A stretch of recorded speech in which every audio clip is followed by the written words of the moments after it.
Baik, kita mulai. Assalamualaikum warahmatullahi wabarakatuh. Bapak Ibu yang kami hormati, untuk kegiatan PPDB, persiapan PPDB, mohon Bapak Ibu kalau sudah mendapatkan juknis, itu sudah punya cetakannya. Mohon maaf juga, ini tadi ketika listrik mati, ternyata kebetulan yang di ruang genset itu listriknya juga baru bermasalah. Ini proses untuk menghidupkan juga. Jadi nanti kami kabari kalau proses untuk recovery servernya sudah selesai. Karena tadi ketika listrik mati, ternyata di ruang server itu ada masalah dengan listriknya juga. Sehingga tidak harus mati juga untuk server yang kami gunakan. Sehingga saat ini Bapak Ibu belum bisa mengaksesnya. Nah, yang pertama, kami tampilkan, izin share screen, nggih.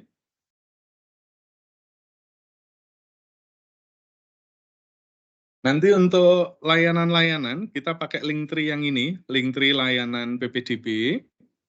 Nah, untuk informasi umum, itu ada di Linktree Disdikbud Magelang Cup. Untuk layanan, kita pakai layanan PPDB, yang info umum kepada masyarakat, Linktree Disdikbud Magelang Cup. Nah, juknis juga ada di sini, mohon Bapak Ibu sudah pegang juknisnya, semuanya sudah pegang juknisnya. Oke, kita akan bahas dulu kaitannya dengan juknisnya.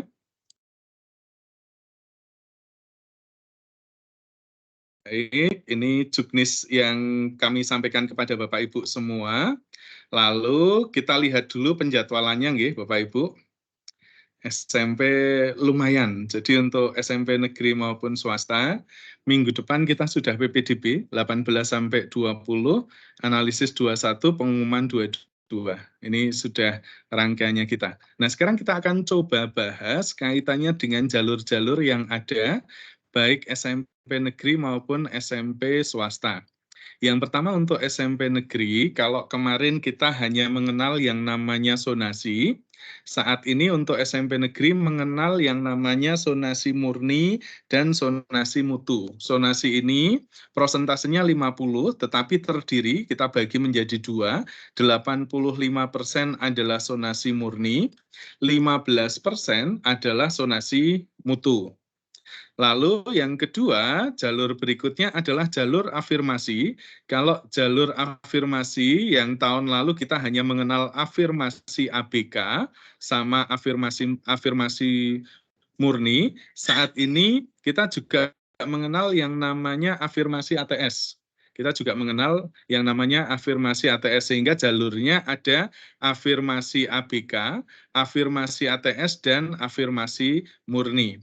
Lalu ada jalur perpindahan tugas orang tua, ini prosentasenya 5%. Di dalam perpindahan tugas orang tua juga dapat digunakan untuk anak dari pendidik maupun tenaga kependidikan, tetapi di sekolah induknya. Lalu kalau kemarin kita mengenal yang namanya PPDB Merdeka, itu untuk jalur prestasinya, saat ini kita langsung di jalur prestasi, prosentasenya adalah 30%.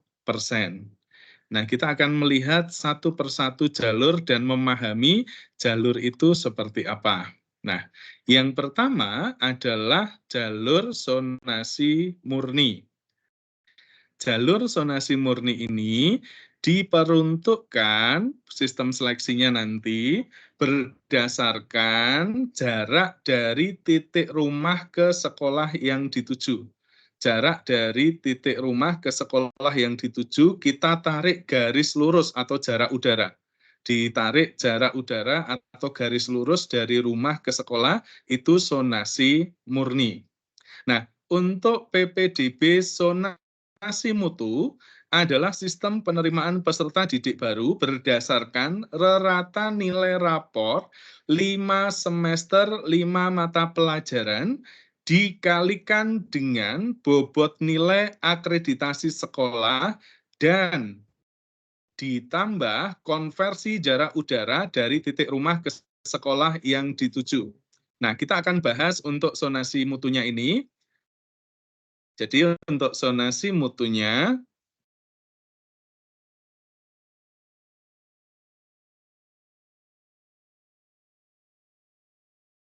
tiap anak, baik dari negeri maupun swasta, dari SD maupun MI, mereka akan membuat surat keterangan nilai rapot. Surat keterangan nilai rapot ini kemarin yang sudah disepakati dari bidang SD adalah 7 nilai. 7 nilai di mana kelas 4, semester 1 dan semester 2 terdiri dari nilai pengetahuan dan keterampilan. Ini berarti 1, 2, 3, 4. Lalu di kelas 5, kemarin sudah ada instruksi untuk sekolah-sekolah yang mereka punya 2 nilai, pengetahuan dan keterampilan, diminta untuk membuat reratannya dan dimasukkan ke sini. Membuat reratannya dan dimasukkan ke sini, maka nanti ini hanya 1 nilai, ini 1 nilai, dan di kelas 6 juga hanya 1 nilai. Nah, nilai yang akan kita masukkan ke dalam sistem adalah nilai ini, nilai yang paling ini adalah nilai yang akan dimasukkan ke dalam sistem.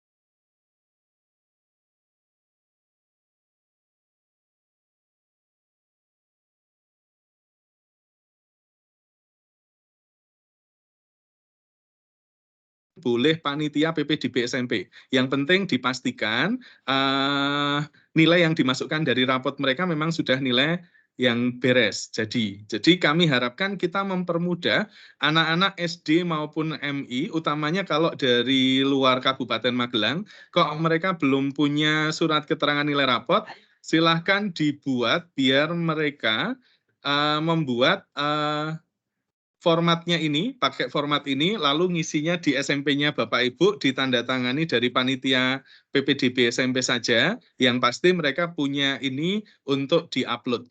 Jadi kita mempermudah calon peserta didik yang mau daftar ke tempat kita. Ini. Nah, lalu kalau dari SKNR ini, konversinya tadi.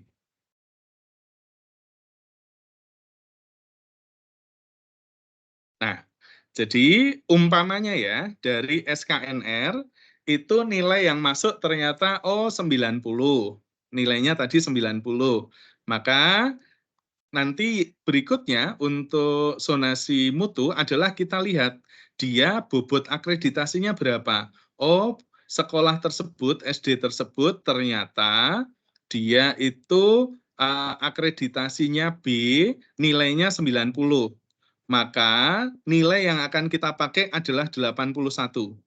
Sekali lagi, ketika nilai SKNR kok 90 reratannya, tetapi nilai akreditasi sekolah itu 90, maka nilai yang digunakan adalah 81. Oke, 81. Lalu pendaftar tersebut, kita lihat jarak dari rumah sampai sekolah berapa. Oh, pendaftar tersebut jaraknya adalah 6 kilo. Jaraknya adalah 6 kilo, maka sesuai tabel konversi, jarak 6 kilo itu poinnya 3. Sehingga nanti poin yang akan diperhitungkan adalah 84. Ini yang akan diseleksikan di jalur zonasi mutunya. Saya ulangi lagi, dari SKNR reratannya nilainya 90. Ternyata sekolahnya akreditasinya nilainya 90 juga. Maka nilai yang akan masuk adalah 81. Terus jarak rumahnya adalah 6 kilo. 6 kilo, maka dia dapat tambahan poin 3. Sehingga total scoring anak tersebut untuk zonasi mutu adalah 84. Nah, kita lihat lagi. Oh, nilainya siswa tersebut 90, tetapi SD-nya itu berasal dari SD yang akreditasinya 94. Maka kita masukkan 84,6. Terus jaraknya itu bukan 6 kilo, tetapi jaraknya 4 kilo. Oh, berarti kita masukkan di sini 4, sehingga total scoringnya anak tersebut adalah 88,6. Ini model scoring untuk zonasi mutunya. Jadi nanti mohon dijelaskan kepada orang tua, kok nilai SKNR anak saya itu 90, kenapa scoring yang masuk adalah 84,6 ditambah 4 sehingga jadi 88,6. Ini nanti mohon bantuan untuk Bapak Ibu bisa menjelaskan proses scoring yang dilakukan oleh sistem. Nih. Nah, sekarang kami akan tampilkan lagi.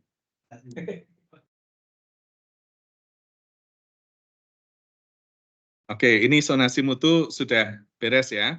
Nah, sekarang kita akan lihat untuk jalur afirmasi. Nah, jalur afirmasi SMP ini terdiri dari 3. Tetapi persyaratan khususnya adalah anak tersebut masuk di DTKS. Itu untuk afirmasi murni. Harus terdaftar di DTKS. Lalu untuk jalur afirmasi, mohon konfirmasi apakah suara saya hilang ya? Di chat saja. Suara hilang ya? Sekarang gimana Mas Nur Hidayat Prayogo? Aman ya? Oke, siap-siap. Baik, kami lanjutkan nggih. Nanti ada rekamannya Bapak Ibu. Oke, kita lanjutkan.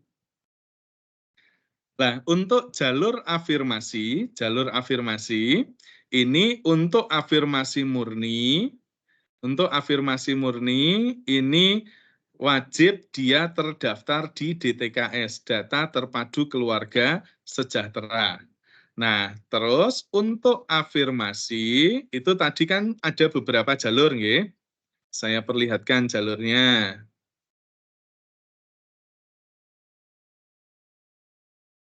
Nah, afirmasi Bapak Ibu, persyaratan khusus secara usia, anak bisa daftar ke SMP kelas 7 jika usianya maksimal 15 tahun pada tanggal 1 Juli 2024. 15 tahun pada tanggal 1 Juli 2024. Nah, terkhusus afirmasi ABK ini kuotanya adalah 1 rombel 1 anak. Maka afirmasi ABK ini jatahnya sesuai dengan rombelnya 6, maka jatahnya juga 6. Khusus untuk afirmasi ABK, boleh usianya lebih dari 15 tahun. Boleh usianya lebih dari 15 tahun, tetapi itu hanya untuk afirmasi ABK. Nah, yang jalurnya terbuka jika di Dapodik atau di emisnya, anak tersebut punya penanda ABK-nya. Kalau dia di Dapodik atau emisnya tidak ada penanda ABK-nya, maka jalur afirmasi ABK tidak akan terbuka. Lalu, afirmasi APTS, kuotanya juga sama seperti kuota untuk rombelnya, jumlah rombelnya, dia juga 6, sama seperti yang ABK ini. Maka untuk afirmasi ATS, ini hanya terbuka bagi anak-anak yang sudah lulus SD atau MI, tetapi belum tercatat aktif di sistem PATS. Sebagai contoh begini, ada anak sudah lulus SD, saat ini dia putus sekolah, maka dia jalur ATS-nya akan kebuka. Akan berbeda jika anak tersebut sudah sekolah di sekolah A, tetapi mau daftar lagi kelas 7 di sekolah B. Itu jalur ATS-nya tidak akan kebuka. Jalur ATS ini tidak akan kebuka, dia hanya bisa daftar ya pakai misal jalur zonasi atau jalur-jalur yang lain. Nah, afirmasi murni, afirmasi ini berarti sisanya dari pengurangan afirmasi ATS dan afirmasi ABK. Ini yang untuk jalur afirmasi. Sekali lagi, seluruh jalur persyaratan usia maksimal 15 tahun pada tanggal 1 Juli 2024, kecuali untuk afirmasi ABK boleh 15 tahun. Jalur-jalur ini akan kebuka kalau di Dapodik atau emisnya memang ada penandanya, yang ABK. Lalu yang ATS, anak tersebut juga terdaftar di SIM PATS. Lalu untuk jalur afirmasi, ini jelas anak tersebut harus terdaftar di DTKS. Lalu pertanyaan berikutnya, bagaimana jika ada anak, dia memang dari keluarga tidak mampu, tetapi belum masuk DTKS, sehingga jalur afirmasinya tidak terbuka. Ketika dia ada surat keterangan tidak mampu, teman-teman operator SMP negeri dan panitia PPDB SMP negeri, silahkan jenengan lakukan verifikasi faktual. Lakukan verifikasi faktual itu maksudnya apa? Silahkan datangi rumahnya, lakukan wawancara, ambil gambarnya, silahkan di panitia diputuskan. Ini memang layak afirmasi atau tidak. Kalau jenengan mengatakan ini layak afirmasi, ajukan ke kabupaten, jalurnya akan kami bukakan. Kalau jenengan mengatakan ini tidak layak, ya berarti kami tidak akan membuka jalur afirmasinya. Ini kaitannya dengan afirmasi. Begitu juga dengan ini Bapak Ibu, begitu juga dengan jalur zonasi. Jalur zonasi persyaratannya adalah kaitannya dengan KK. Nah, saya akan jelaskan kaitannya jalur zonasi yang berhubungan dengan KK-nya.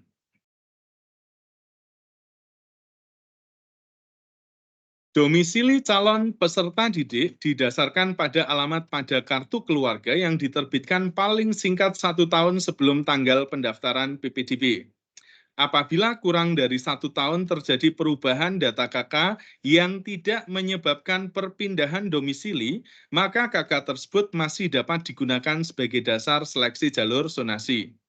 Perubahan data KK yang tidak menyebabkan perpindahan domisili dimaksud pada huruf B antara lain penambahan anggota keluarga, pengurangan anggota keluarga, KK hilang atau rusak. Dalam hal terdapat perubahan data KK, maka harus disertakan KK lama bagi perubahan data, penambahan atau pengurangan, surat keterangan kehilangan dari kepolisian apabila KK hilang. Dalam hal perubahan KK karena perpindahan harus disertai dengan kepindahan domisili seluruh keluarga yang ada pada KK tersebut. Jadi sekarang kalau pindahnya hanya anaknya, itu tidak diizinkan menggunakan KK tersebut. Nama orang tua atau wali calon peserta didik baru yang tercantum pada KK harus sama dengan nama orang tua atau wali calon peserta didik baru, sama dengan nama yang tercantum pada rapor atau ijazah jenjang sebelumnya, akte kelahiran dan atau KK sebelumnya. Dalam hal terdapat perbedaan nama orang tua atau wali calon peserta didik baru sebagaimana dimaksud pada huruf E, maka KK terakhir dapat digunakan jika orang tua atau wali meninggal dunia atau bercerai sebelum tanggal penerbitan KK terakhir yang harus dibuktikan dengan surat kematian atau surat perceraian yang diterbitkan instansi berwenang. Nah, ini sekali lagi, ketika menggunakan KK, tetapi kok nama orang tuanya nggak sama dengan dokumen, maka tidak dapat digunakan. Lalu bagaimana ketika ada pendaftar menggunakan surat keterangan domisili, statusnya sama seperti anak yang minta dibukakan jalur afirmasi, dia memiliki SKTM. Silahkan lakukan verifikasi faktual. Jika memang anak tersebut dan keluarga sudah tinggal di situ lebih dari 1 tahun, itu diizinkan, tetapi harus ada verifikasi faktual. Yang tidak diizinkan adalah ketika anak tersebut hanya numpang nama di KK-nya, tetapi nama orang tua bapak ibunya kok tidak sama dengan nama yang tercatat di dokumen anak tersebut. Itu yang tidak diizinkan. Nah, sekarang kita ke jalur perpindahan tugas orang tua.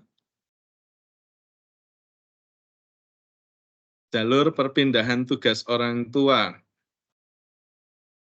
Nah, untuk jalur perpindahan tugas orang tua, biasanya kita kan hanya mengenal surat penugasan dari instansi atau lembaga perusahaan yang mempekerjakan. Saat ini harus ditambah dengan surat keterangan pindah domisili orang tua atau wali dan calon peserta didik yang diterbitkan oleh Dinas Dukcapil. Harus ada ini, surat penugasan dan surat keterangan pindah domisili. Perpindahan tugas orang tua atau wali yang digunakan sebagai dasar seleksi dalam jalur perpindahan tugas orang tua atau wali paling lama 1 tahun sebelum tanggal pendaftaran PPDB. Jadi kalau surat perpindahan tugasnya sudah 2 tahun atau 3 tahun, ini tidak dapat digunakan. Nah, lalu untuk anak guru atau tenaga kependidikan yang akan menggunakan sisa ini, haruslah pada sekolah di mana orang tua atau walinya sebagai guru atau tenaga kependidikan. Jadi contohnya misal anak saya, dia bisa daftar di SMP 2 Ngablak atau SMP 2 Muntilan. Karena saya punya SK di SMP 2 Ngablak, istri punya SK di SMP 2 Muntilan. Nih. Nah, terus yang terakhir kita akan melihat jalur prestasi.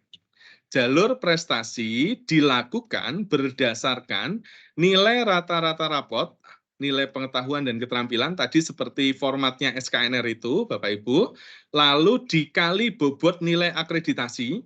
Bobot nilai akreditasi contohnya tadi nilai di SKNR itu 90, tetapi bobot akreditasinya juga 90, maka nilai yang akan dimasukkan adalah 81. Nilai yang akan dimasukkan 81, lalu ditambah dengan bonus prestasi bagi yang memiliki. Lalu apakah boleh bagi anak yang tidak punya bonus prestasi mendaftar jalur prestasi? Boleh Bapak Ibu, tetapi memang tidak ada tambahan bonus prestasinya. Nah, lalu kita akan lihat untuk bonus prestasi yang dapat digunakan. Itu ada 2 macam, yaitu yang pertama berdasarkan hasil kompetisi, yang kedua berdasarkan piagam atau sertifikat keagamaan. Nah, sekarang kita lihat yang hasil dari kompetisi prestasi bidang akademik, bidang olahraga, bidang kesenian, prestasi bidang keterampilan. Nah, lalu bonus prestasinya kita akan lihat di sini untuk bonus prestasi perorangan berjenjang, bonus prestasi beregu berjenjang dimulai dari tingkat kecamatan tetapi juara 1. Tingkat kecamatan juara 1. Yang bawahnya tidak berjenjang, yang baik perorangan maupun beregu itu dimulai dari tingkat kabupaten. Nah, sekarang mau memutuskan itu berjenjang tidak berjenjang dari mana? Dari sini Bapak Ibu. Jenis yang berjenjang ini. Selain dari ini berarti dia tidak berjenjang. Ini untuk memutuskan berjenjang, tidak berjenjang. Lalu yang dimasukkan, keterangan ya, kejuaraan dari negara asing nilainya sama dengan juara 1 tingkat nasional, bukti atas prestasi kompetisi diterbitkan paling singkat 31 Desember 2023 dan paling lama 3 tahun sebelum tanggal pendaftaran PPDB. Penyelenggara kejuaraan ini cukup jelas. Nah, piagam atau surat keterangan hafiz seperti yang kami sampaikan, Bapak Ibu, seperti yang kami sampaikan untuk yang keagamaan, di web PPDB kami sudah menyampaikan bahwa jika sekolah atau lembaga mengeluarkan, maka harus ada pengesahan dari Kementerian Agama. Jika sekolah atau lembaga mengeluarkan sertifikatnya, maka harus ada pengesahan dari Kementerian Agama. Nanti kami juga sudah minta merujuk, dia misal hafalnya adalah 1 juz, maka poinnya nanti akan 6. Terus yang Katolik dan Kristen juga sama. Yang Katolik ini, yang Kristen juga ini. Nah, Bapak Ibu, kalau dirasa yang daftar ke tempat Bapak Ibu menggunakan sertifikat atau piagam kok terlalu banyak, jenengan masih mau menggunakan jenengan punya wewenang untuk menguji kembali kemampuan siswa sesuai piagam penghargaan yang dimiliki bila dipandang perlu. Ini haknya panjenengan. Nah, terus untuk jalur yang negeri kan sudah semua nih. Sekarang untuk yang jalur SMP swasta itu ada yang namanya jalur swasta. Jalur swasta nanti proses seleksinya SMP negeri, SMP swasta ya, proses seleksinya adalah cepet-cepetan daftar. Jadi nanti catatan siapa yang daftar pertama itu nanti yang prioritas diterima. Nah, Bapak Ibu, di sistem kita tidak ada pembeda mau negeri maupun swasta, boleh semuanya jadi pilihan satu. Boleh semuanya jadi pilihan satu. Atau hanya mau menggunakan satu pilihan juga boleh. Dua pilihan juga boleh, tetapi maksimal untuk pilihan yang digunakan adalah 3 pilihan. Jadi maksimal adalah 3 pilihan. Nah, terus tadi untuk piagam itu saat ini kami masih menggunakan prosedur yang akan approve dari kabupaten. Untuk piagam, untuk saat ini kami masih menggunakan mekanisme approval dari kabupaten, tetapi nanti ke depan kalau kami keteteran, kami akan mengembalikan kepada lembaga atau SMP negeri di mana dia mengajukan untuk pengajuan piagamnya itu. Tetapi poin-poin pentingnya harapannya Bapak Ibu sudah mendapatkan semua. Nah, terus Bapak Ibu,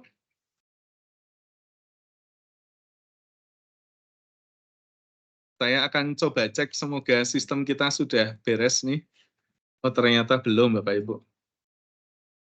Untuk akun, itu yang terdaftar di sdm.data nggih. Kalau jenengan bingung, jenengan silahkan komunikasi dengan operator Dapodiknya. Jenengan komunikasi dengan operator Dapodiknya, nanti dari masing-masing lembaga, operatornya boleh lebih dari satu, karena boleh nambahi lagi. Siapa yang mau ditambahkan jadi operator yang ada di PPDB itu. Nah, ini sementara yang bisa saya sampaikan. Saya akan buka biar Bapak Ibu mic-nya bisa on. Nanti mohon raise hand dulu kalau ada hal yang perlu saya perjelas lagi. Nanti rekaman juga ada Bapak Ibu. Oke. Baik, ini ada pertanyaan dari Mas Nur Hidayat Prayogo. Untuk luar kabupaten kota yang mau daftar, syaratnya dan bagaimana caranya. Nah, oke. Yang kedua, saya dikirimi SKNRSD, formatnya ratusan, tidak puluhan seperti tadi. Itu bagaimana? Nah, yang dari luar kabupaten, sekali lagi yang dari luar kabupaten, nanti untuk akun, sama seperti tahun kemarin, jenengan bisa tarikkan. Dari panitia PPDB SMP, itu bisa narikkan. Terus, setelah jenengan narik, dia akan punya user sama password. Dia bisa login. Yang melakukan verifikasi siapa? SMP-nya. Yang melakukan verifikasi SMP-nya. Itu bisa melakukan verifikasi. Syarat dan ketentuan bagaimana? Syarat dan ketentuan sama seperti dari SD dari Kabupaten Magelang. SD yang di Kabupaten Magelang. Nah, terus yang kedua, tadi ada pertanyaan, saya dikirimi SKNRSD formatnya ratusan. Nah, Bapak Ibu, maka kita mengacunya kemana? Kita mengacu ke sini, Linktree Disdikbud, regulasi PPDB, ini, lalu kami sudah buatkan format. Maka teman-teman SD tadi jam 11 sampai jam 12, saya sudah vikon juga dengan teman-teman SD, mereka itu pas nanti akan mengganti jika formatnya belum sesuai. Karena kalau jenengan masukkan 400, masukkan persentase ke situ ya terlalu besar. Nanti mengalah-ngalahi yang nilainya memang beneran bagus. Jadi mereka yang harus ganti. Atau kalau mereka tidak mau ganti, sudah diminta untuk nginput di sekolah jenengan, terus yang tanda tangan panitia PPDB SMP, itu juga selesai. Jadi kalau mereka nggak mau ganti, udah jenengan sekarang ngisi aja, ini terus nanti saya tanda tangani, itu juga bisa. Ngaten nggih, Mas Nur? Ada lagi pertanyaan? Oh, ini saya lihat Mas Muhammad Fatur Rahman, silahkan. Mas Pram mau tanya, untuk lulusan tahun kemarin yang tidak sekolah itu berarti otomatis masuk ke afirmasi ATS nih? Jalurnya terbuka untuk afirmasi ATS, tetapi anak tersebut kalau mau daftar jalur lain pun bisa. Oh, gitu. Tapi jalur afirmasi ATS terbuka. Jadi ada keistimewaan, nggih. Atur Pak Pram. Nggih, sami-sami. Silakan Bapak Ibu. Ini tidak mau kita Mas.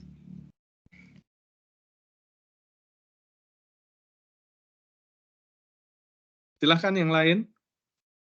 Tidak ada? Cukup jelas? Oke. Kalau cukup jelas, nanti kami selesaikan untuk masalah, ini Pak Eko Wahyudi. Silakan. Matur nuwun Mas Pram.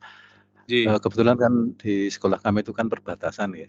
Seperti tadi Nggih. juga ada yang menanyakan, kalau format SKNR-nya itu kan dimungkinkan kalau dari lain kabupaten mungkin beda. Nah, Iya. itu solusinya bagaimana itu? Solusinya biar ngisi di SMP jenengan, yang tanda tangan panitia PPDB-nya jenengan. Nggih, cukup jelas. Nggih, matur nuwun Mas. Nggih. Nggih. Nggih, sami-sami. Silahkan kalau ada pertanyaan lagi.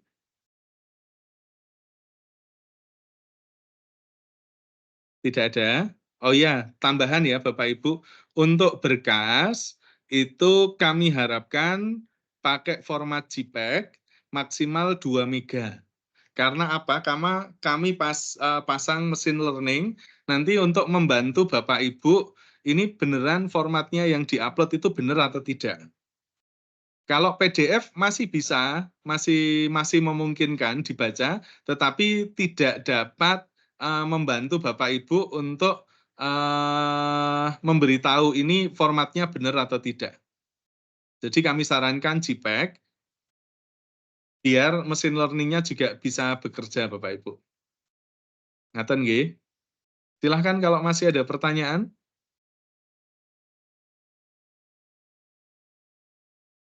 Panduan teknis segera kami baru mengupayakan biar besok kita bisa ketemu di Dinas Pendidikan. Kita nanti akan bahas dan simulasi teknisnya ya Bapak Ibu. Kalau hari ini lebih ke juknis dan regulasi yang digunakan sehingga nanti kalau ada pertanyaan dari masyarakat itu Bapak Ibu sudah bisa jawabnya.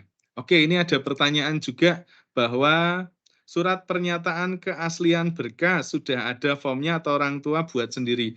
Bapak Ibu untuk surat keterangan yang berkas, oke, saya perlihatkan ya. By system kami sudah menyiapkan Bapak Ibu.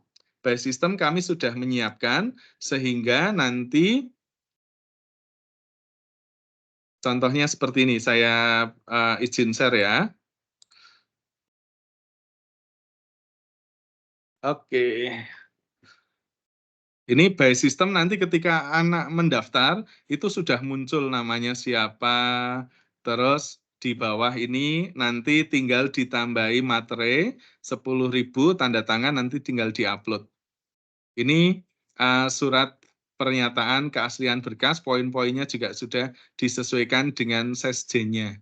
Jadi kalau kemarin kok ini tidak ada, sekarang ada, kenapa Mas Pram? Karena kami ikut ini Bapak Ibu. Instruksi dari kementerian, kami perlihatkan ya.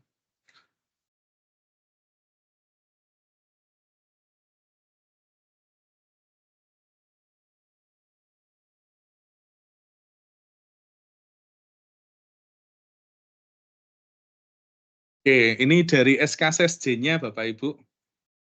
SK Sesjennya itu meminta kita ada surat pernyataan di awal. Kami ikut regulasi ini. Lalu Bapak Ibu, yang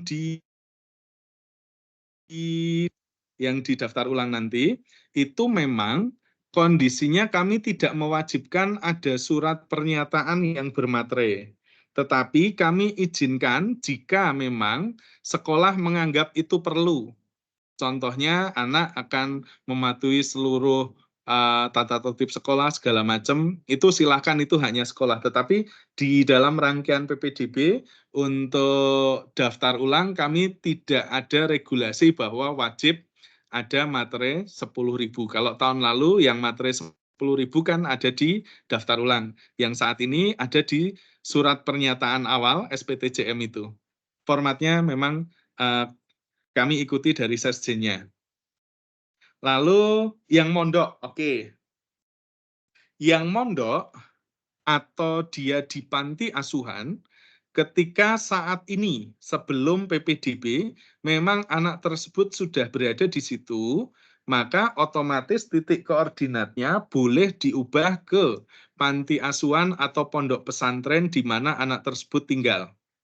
Sekali lagi, untuk yang mondok atau dia panti asuhan, anak yang di panti asuhan, ketika saat ini dia sudah pindah di situ, sudah tinggal di situ, itu silahkan titik koordinatnya diletakkan di situ.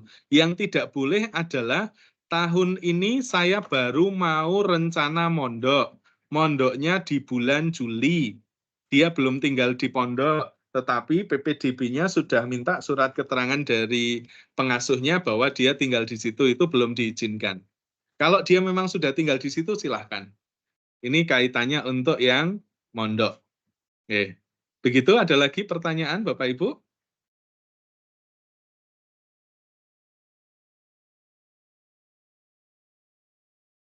Oke. Untuk piagam yang tidak berjenjang di bidang olahraga, tapi tanda tangan dan kop piagam yang mengeluarkan adalah universitas bagaimana? Nah, saat ini untuk piagam, semua yang approval dari kabupaten. Nanti kalau yang mengeluarkan universitas, tetapi ada cap dan tanda tangan dari organisasi olahraga yang membidangi, contohnya Perbasi, terus PONI, itu tetap bisa digunakan. Kalau tidak ada itu, nanti tim approval di Kabupaten Magelang tidak akan menyetujui. Kalau surat pernyataan akan muncul, tidak, sebelum mendaftar itu sudah muncul duluan, Bu Sri.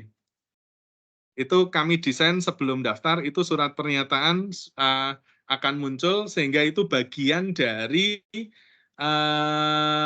verifikasi berkas yang dilakukan oleh SMP. Nanti untuk masalah teknis itu kita bisa maju mundurkan, tetapi yang utama Bapak Ibu di sekolah, yang verifikasi nanti di sekolah pilihan 1. Yang verifikasi nanti di sekolah pilihan 1, silahkan jenengan cek kelengkapan berkasnya. Ngaten nggih? Ada lagi pertanyaan? Tidak ada. Nah, kalau tidak ada Bapak Ibu, rekamannya izin saya hentikan. Nanti